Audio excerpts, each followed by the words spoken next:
Welcome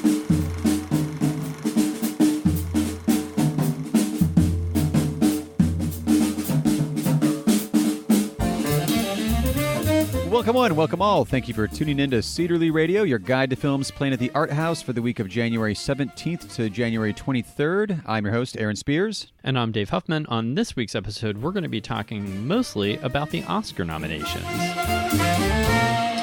But before we jump into the Oscar nominations and the one returning film to the theater this week, we always like to start off on a positive note with a movie of the week recommendation, something you should be seeing or seeking out.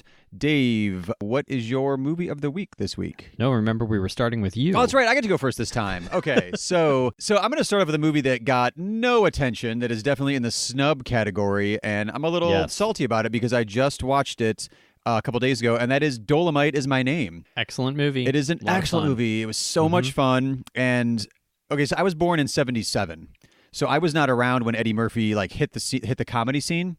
Right. So I didn't. I've watched his stand-up and stand-ups, and I've seen his best of Saturday Night Live, and I've seen his early movies, and I found him to be funny, but I was always watching him not as a contemporary film. They were something from decades earlier.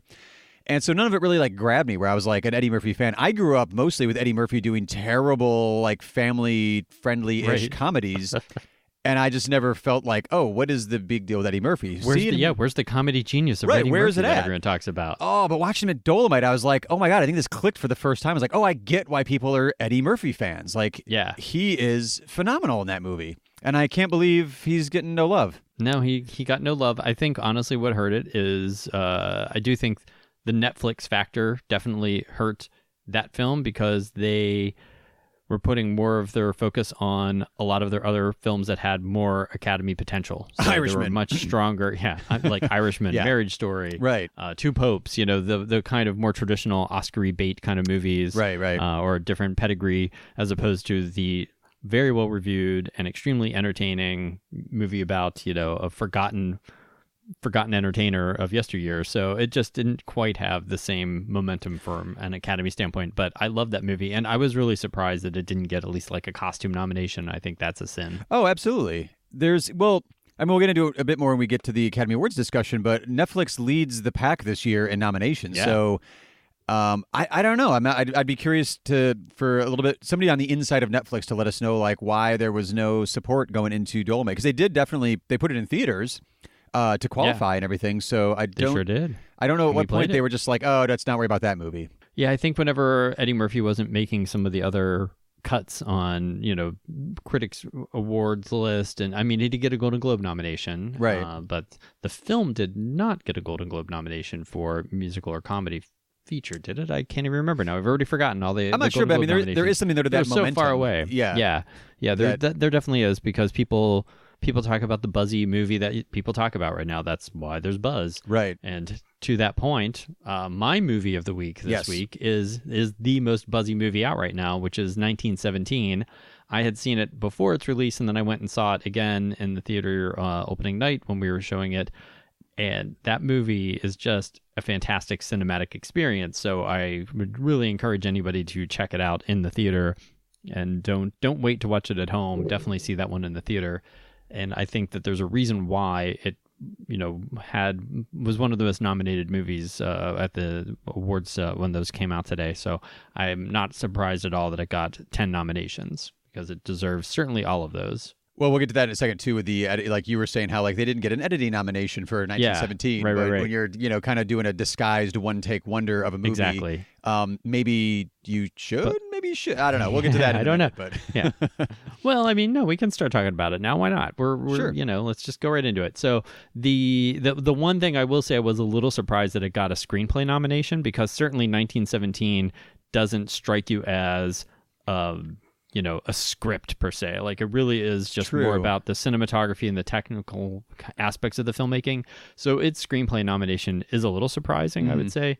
And the fact that it did not get editing is not a surprise, since, like we're saying, it's masks one cut kind of thing. There's only one clear kind of cut in the entire film. Right. And it is, so that'd be funny if there was an award for least editing, maybe, we could get that. Well, if the award was for most edits, then Michael Bay's editor would have several statues at this point. Yeah, so it's not even really about how many edits there are. But And I know there used to be a kind of a rule for, I forget, like it was a very rare thing if a film didn't get best editing, like it never won best picture, like that. They had to go kind of hand in hand. Yeah. But I think Birdman, obviously, I think was, made that, was the exception to that rule too. Mm-hmm. So I think that this is a similar kind of, people understand, this is a choice that the filmmaker made that is extremely well done. And it got a visual effects award because there's a lot of practical effects obviously in this film. Oh yeah, and probably digital effects where they masked some of those edits and things. So it's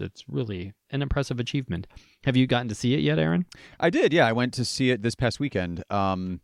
It's definitely the way people talked about Uncut Gems being this exercise in tension and building. I felt that in the last third or fourth of Uncut Gems, that big final sequence, but I didn't quite feel it the way other people were describing it to me in the build up there. 1917, I felt that. There were several times during the movie where I realized either through the tense nature of the screenplay, the situation they were in, or the soundtrack, the way that the performances were, I realized I was all tense and I was like, oh no, wait, relax. I'm not. It was very visceral experience and a very visual experience as well. Yeah, no, it is a very suspenseful, edge of your seat kind of movie, and having seen it twice now, that suspense obviously isn't the same when you see it a second time because you know what's going to be coming, but it still is just, you got to appreciate so much more about it. And I was noticing things that I hadn't noticed before because you were able to not, you weren't so much worried about what's going to happen. Is someone going to be, popping out of this or doing that? So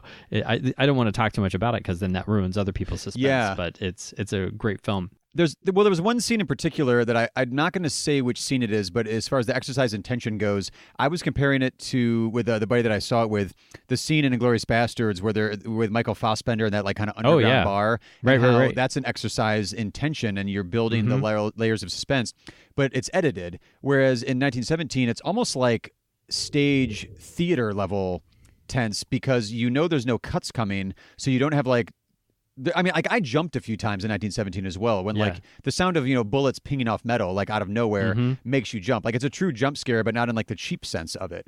It builds suspense in a more traditional theatrical way, and it's not through editing. It's not building if you're this isn't a scene in the movie, but if it was a bomb diffusing scene, you cut to the snippers going towards the wire, then a shot of the countdown, then a shot of the sweaty brow of whoever's trying to disarm the bomb.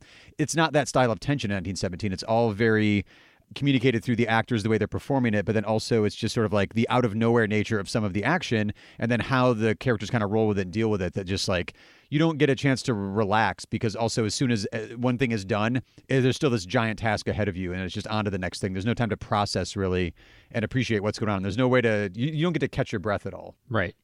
And so 1917 is obviously still playing here at the Cedar Lee. It's also at the Capitol and Chagrin Cinemas. So, and it's opening at the Apollo on Friday. So you have several of our locations that you can check that out at. Oh, and before I forget, I wanted to just give a quick plug for our Marquee Reward members. If you have your Marquee Rewards card, we have our promotion going on now where all the films, if you see any film that's nominated for an Oscar, you get 2 bonus points when you go to see that. So instead of just getting your normal 3 points, you're going to get 5 points. So make sure you bring your Marquee Rewards card to the theater whenever you see one of these films. And go quick, because the Oscars are beginning of February this year. It's a very short window between nomination and the actual awards, which I guess they're going to go back to the normal schedule next year. I don't know why it was shortened this year, but it was. I'm fine with that because I think I like a shorter window because it shortens the whole kind of campaigning area and all that stuff. So Well, along with the original screenplay category of 1917, we've also got Knives Out, Marriage Story, Once Upon a Time in Hollywood, and Parasite, the rare example of a foreign language film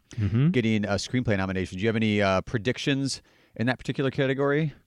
In my opinion, Parasite is the best screenplay of the year, but I do think that Marriage Story is probably going to win it, but it could also be Tarantino. But I think some people were even predicting after Tarantino's Golden Globe speech, it might have costed him an Oscar nomination. He got the nomination, but maybe that speech is going to come back and haunt him. And, he almost seems like he's resenting the fact that he only seems to win screenplay awards. Yeah, instead of directing. So I think it's starting to bother him in some weird egotistical way that people seem to only want to acknowledge how amazing his writing is, which it is amazing. It is, yeah. So, but I think that he's getting a little bitter about that or something. So I think that if he doesn't kind of do a little spin control on that, he might end up hurting his chances for winning that. So, but to me, Parasite is the best screenplay of the year. Well, it's also like when I think of Tarantino, I kind of think of him as like the whole package as far as a filmmaker auteur goes. Noah Baumbach, absolutely. I do generally think of like, that was a well-written story. Mm-hmm. So I was kind of thinking that maybe, if Tarantino's not the front runner there, that it might be Noah Baumbach's turn to end up picking up an Academy Award there in that category. Hopping over to the adapted one, this one gives us The Irishman, Jojo Rabbit, Joker, Little Women, and Two Popes. Every one of those played at Cedar. So we're 2 for 2 in 2 different categories now. Yep, absolutely. Yep. And Jojo Rabbit is coming back to the Cedar Lee starting on this Friday the 17th. So if you didn't get to see Jojo Rabbit in the theater, you have another chance to see it. And I loved that movie as well. That was in my top 10 of the year. Taika Waititi did a great job, I think, of adapting that book and, playing Hitler and directing it. So he did 3 very hard things, and I think he did them all really, really well. And I know it was a divisive film. A lot of people didn't love that movie, and critically it's probably, I didn't look on like Metacritic or Rotten Tomatoes, but I bet Jojo Rabbit is probably the one that has the lowest percentage. I think of, that or positive Joker, reviews. but it's one of those two. No, I think Joker is higher. So it is. It's not a film that everybody universally loved, but to me it worked and I really enjoyed it.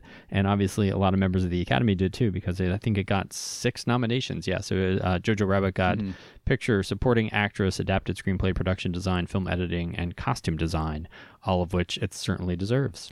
So with Greta Gerwig in the mix for Adapted Screenplay here, do you think this is going to be the case where, since she didn't get the director nomination for Little Women, that this will be the... I hate to use the phrase consolation award, but like it does seem like it's happened that way, or it's been spun that way in previous years. Yeah, it has happened that way in the past. I don't know. It's an extremely, extremely tough category because obviously, Steve Zalian for Irishman is, he's no slouch. Oh no. And so I think that you gotta think that he might have a slight advantage, but who knows? And again, I think Little Women, though, because Greta Gerwig is so beloved, and there might be some people that do feel that she was slighted by not getting a Best Director, so it could be her consolation prize, like you said. Yeah. I'm not a fan of that phrase, but I think you and the listeners, you know what I mean? Like, it's one of those, well, this is the one that gets there. A couple other of the kind of technical categories I wanted to touch on real quick. One of them that bugged me, again, just because I saw Dolemite Is My Name very recently, and Ruth Carter has been doing some amazing costume work throughout her illustrious career. Achievement in costume design, one, just let's complain for a second that Dolemite didn't get it, because some of those outfits are wonderfully awesome and over the top and hilarious, and very specific too. Like, they're working within, here's a movie that we can watch, and so you have to do replicas of those costumes from Dolemite, but then also they were putting that together on such a tiny budget back in the day that like the actual just clothes the actors are wearing have to be true to form, and everything else. Like, I just thought that one was fantastic. But of the ones that were nominated, you've got The Irishman, period piece, multi-decade period piece, Jojo Rabbit, period piece, Joker, contemporary, basically, Little Women, period piece, and Once Upon a Time in Hollywood, period piece.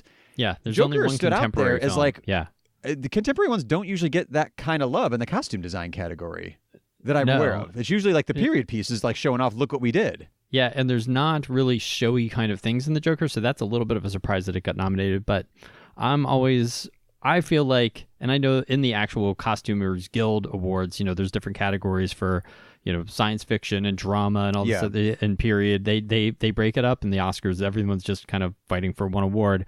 So I actually do get a little annoyed when it's the same kind of films that get nominated over and over again, the period dramas. I'm honestly surprised Downton Abbey didn't sneak in there. Oh my gosh, I forgot about that one. Yeah. So and there's usually, something that has beautiful gowns and things like that that's nominated.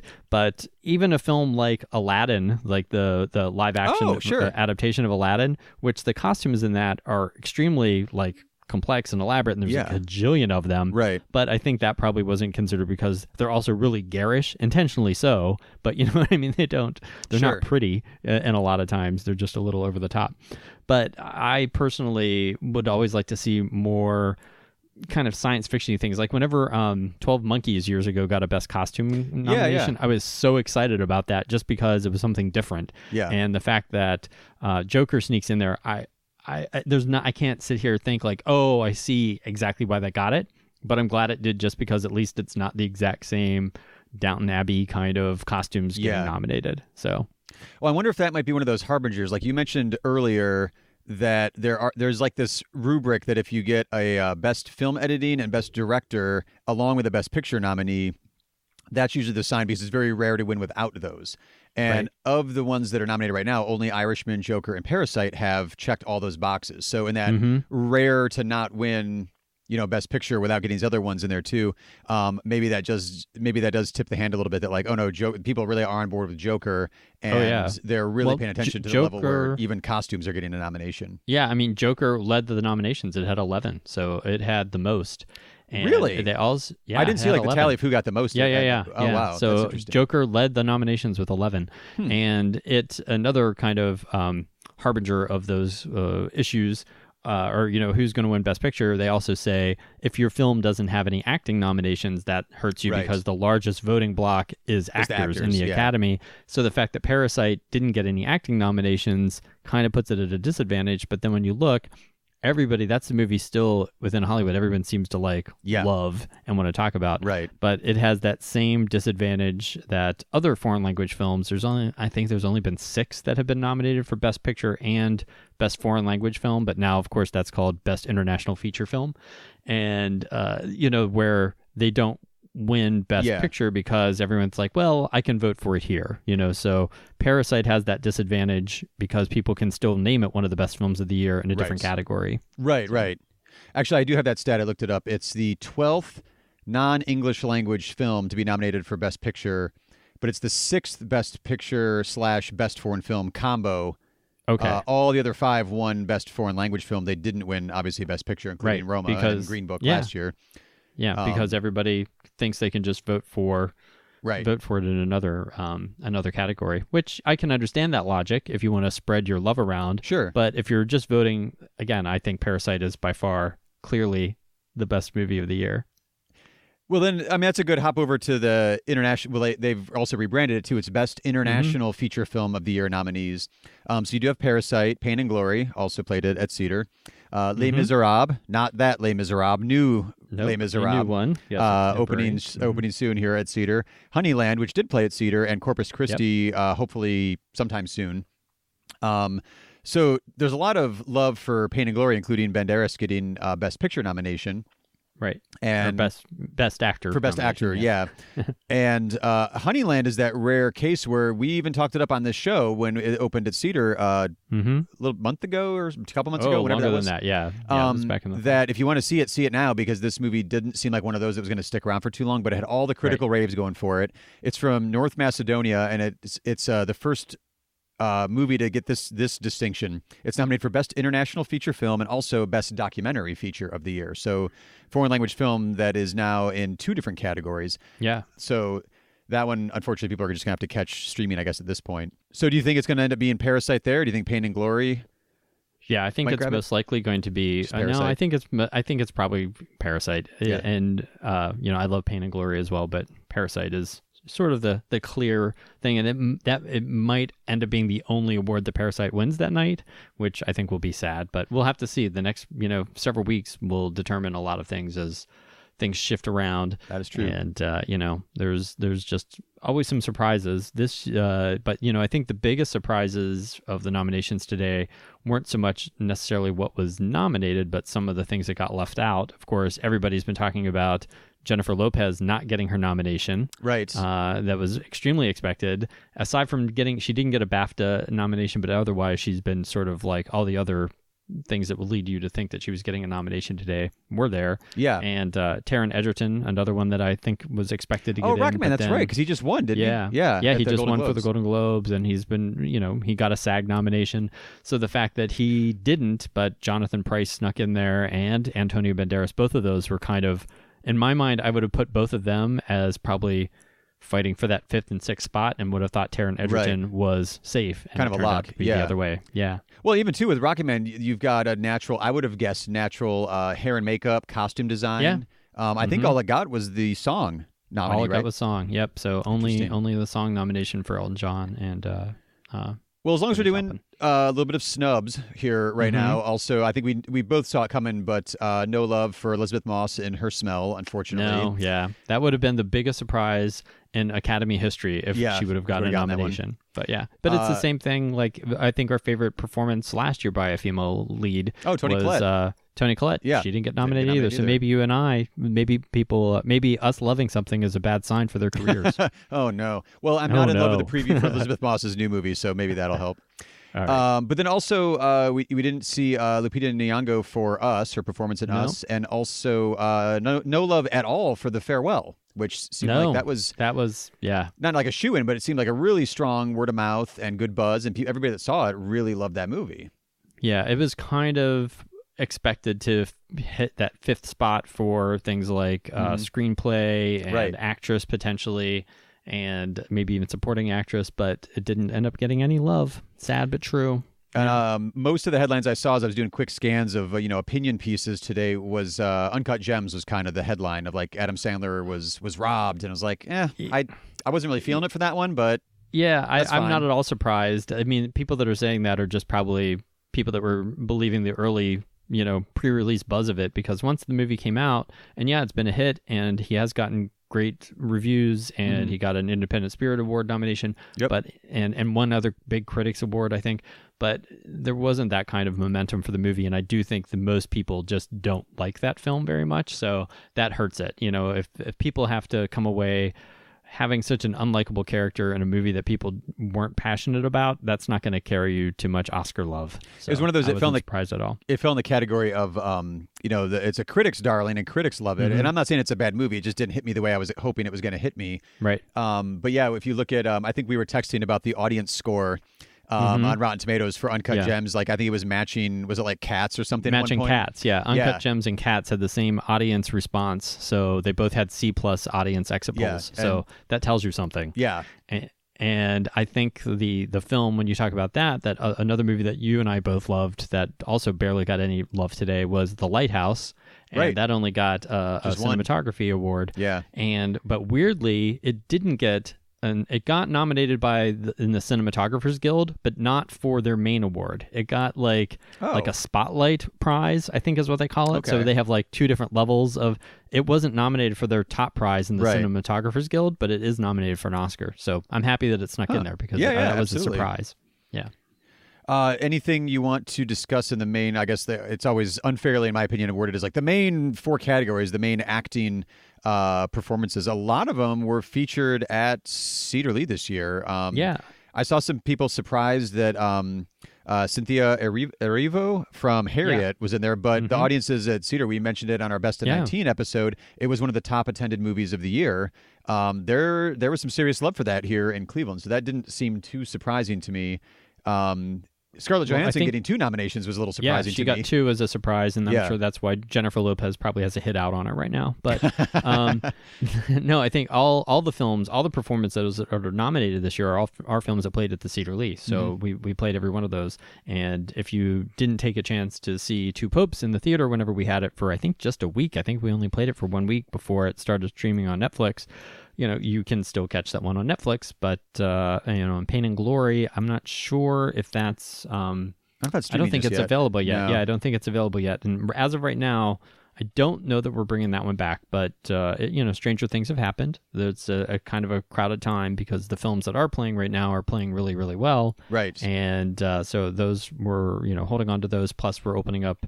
Like Les Miserables open up next weekend. Supposedly, things always change sometimes with these release dates, but that's when it's supposed to open up on the 24th. And I was also I'm thrilled that right now of the acting nominations, the one that I'm most excited about, the person most likely winning, she's the front runner, is Laura Dern for Marriage Story, because I feel like Laura Dern should have won an Oscar about 4 times by now. At least, yeah. I'm excited that she's finally getting the recognition that she deserves, and she'll have an Oscar, rightfully so. I think that one's kind of a lock, but who knows? That's true. It seems like at least the buzz as of right now is like her, Joaquin Phoenix. I've seen a lot of like, oh, Brad Pitt's got it for supporting role. I think he does too. I think he's the front runner, I would say. And then Renee Zellweger for Judy has been getting like all the early awards are kind of stacking up towards her. So of those kind of like the 4 main-ish categories, it seems like that's the tea leaves have already been read in some of those. We'll see how the next few weeks. Some of them, but there's always. I think last year everyone expected Glenn Close to win Best Actress, and then that didn't happen. That's so true. there can be an upset. And for we didn't really go over all the films that are nominated for Best Picture, so let's just run that down real quick. So 1917, of course, currently playing. Yep. We've got Ford versus Ferrari, which is still playing out at Chagrin Cinemas, so you can catch that one. The Irishman, which we played here in the past. Jojo Rabbit coming back. The Joker, or I'm sorry, just Joker. I was going to put a "the" in front of it. Yeah, Joker, which we joked about. I think whenever we opened that up at the Cedar Lee, there was some raised eyebrows from some people. Right. Like, why are you playing this mainstream, superhero or comic book movie? It's like, well, it's not like all of them. Well, and now I think at the point too, we could say like, well, it just won a top prize at Venice, a major international film festival award. So there's a little bit of an out there. Yep. And now it's just been completely vindicated. There you go. And Little Women, of course, still playing at Cedar Lee and Chagrin Cinemas. Marriage Story, which we played for a few weeks a while back, and I love that movie. Once Upon a Time in Hollywood, which was one of the biggest hits we had at the Cedar Lee this year, and Parasite, which is truly the Energizer Bunny of movies this year. It really is. Normally, if people pay attention to films, and how they kind of play at the theater, what usually happens is, the movie opens, so on a full schedule, and then once it starts to trickle down its business, if we still want to hold on to it, it'll go down to a split schedule. Maybe, later in its run, it might only have like 1 or 2 shows. And that's what happened to Parasite. It went down to only having 1 show over the holidays. Right. And then it went back up to 2 shows. And then this week it was back up to 3 shows. And then starting on Friday, it's back to a full schedule. So, it is, and it's just the shows that we've had of it have been selling out. The Cedar Lee had been the only theater in town still playing it, and we are opening it again at the Capitol Theater as well on Friday, so you'll have a chance to see it either on the east side or the west side if you're here in Cleveland at the Cedar Lee and the Capitol. So then, as you mentioned earlier with the screenplay adaptation category, in the directing category this year, we don't have Greta Gerwig in there for Little Women. We've got Martin Scorsese for Irishman, Todd Phillips for Joker, Sam Mendes for 1917, Tarantino for Once Upon a Time in Hollywood, and Bong Joon-ho for Parasite. It feels like one of those years where the director and the picture could split. I think they likely will. Yeah. How do you think that's going to split then? I don't want to say that because I think right now the momentum for 1917 is pretty strong. Yeah. But there's so much passion for Parasite, but I think Parasite is hurt in a way, but the fact that people have a way of voting for it for another Best Picture award. Right. And Once Upon a Time in Hollywood, a Tarantino movie has never won Best Picture. So this could be the year that a Tarantino movie wins Best Picture. And then he would get the directing win as well? No, I think the director... Or that's how it's split, you're saying. I'm going to almost guarantee that Sam Mendes wins director at this point. I think that everyone is so impressed with the achievement of that film, and it's a personal story. It's he kind of is inspired by his family history, and he wrote it, and so I think it's just a great achievement. So I think right now I would say he's probably in the lead for that. So How about you? He would win directing, and then his picture. He would win directing, and I think I would right now say 1917 is the favorite to win that, but I think Irishman is hurt a little bit by the Netflix factor. I do think some people have a chip on their shoulder about it, as far as, the fact that Netflix seems to think that their film should be eligible for whatever award they want it to. It can be up for an Emmy if they've decided it's a TV movie, and it could be up for an Oscar if they decide it's a theatrical film. They don't want to play by the rules that the industry is kind of setting up, and so while they are streaming they're streaming them and they are playing them in the theater in advance to qualify, I don't know. I think that there is still an older guard in the Academy that doesn't want to see a Netflix film win Best Picture. So I think I can see that, but doesn't it seems like maybe we've had a watershed moment. If Netflix is the quote-unquote studio that's leading with the most nominations, maybe people are past that at this point? I don't know. Well, they can be recognizing all the work that those people have done and all their friends and craftspeople have worked on, without actually without actually giving them the Right. actual award. So we'll see. I don't know. I mean, they're great films. I mean, both Irishman and Marriage Story were in my top 10, so I loved them.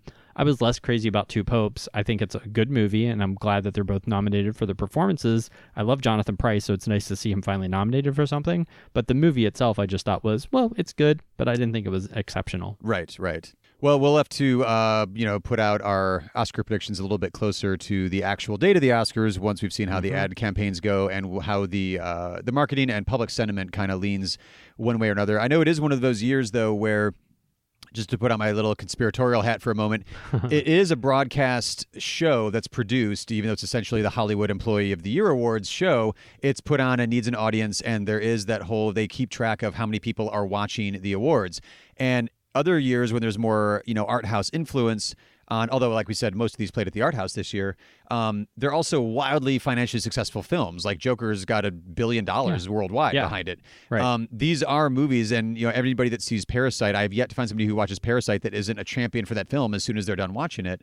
Right. These are movies that have a lot of popular support behind them. So by having these particular films nominated, ideally you're going to get a lot more people to tune in and care and want to see and want to cheer for their movie. Sort of like the year when Black Panther was up for a lot of awards. Like that had huge, Marvel level support behind it. And so people were tuning in droves to see like, hey, is this going to actually, take home any Oscar gold? So we will see and then make predictions a little bit closer to that.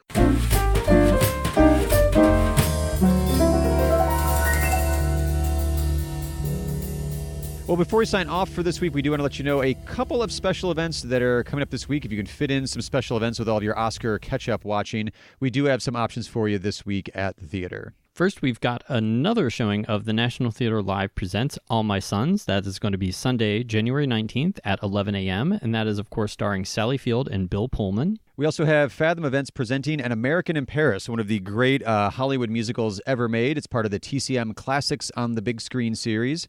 This is Vincent Minnelli's Best Picture Oscar winner, starring Gene Kelly and Leslie Caron. This is showing on Sunday, January 19th at 1 p.m. and Wednesday, January 22nd at 7 p.m., both here at the Cedar Lee and at Chagrin Cinemas. And if you're a regular listener and are wondering where our Cedar Lee 3 picks are for this week, follow the links in the show notes or head over to any of our social media accounts, where this week we are finishing up our picks for 2019. So this week it's Best Actors of 2019 and the films that they performed in. Join us again next week, where as of right now, we will be discussing the best foreign language, or no, wait, what's the new category called? Best International Feature. Nominee Les Miserables from France. It's not that Les Miserables story. It's a new one, just happens to be called Les Miserables as well. So we will talk to you next week. As always, thank you for tuning in to Cedar Lee Radio and lending us your ears this week. All the music heard on the show is original music written by Grant Heineman and performed by the New Heights Jazz Ensemble, used with their permission, of course. Visit clevelandcinemas.com for correct showtimes and to purchase advance tickets. Also, there are links in the show notes. You can use those if you'd like as well. Follow us on Facebook, Twitter, and Instagram. We are at Cedar Lee Theater, spelled with an R-E at the end because we're fancy like that. Don't forget to subscribe to the show wherever you find your podcast, and while you're subscribing, leave us a rating and review, or better yet, tell a fellow film geek about the show. We'll see you at the movies.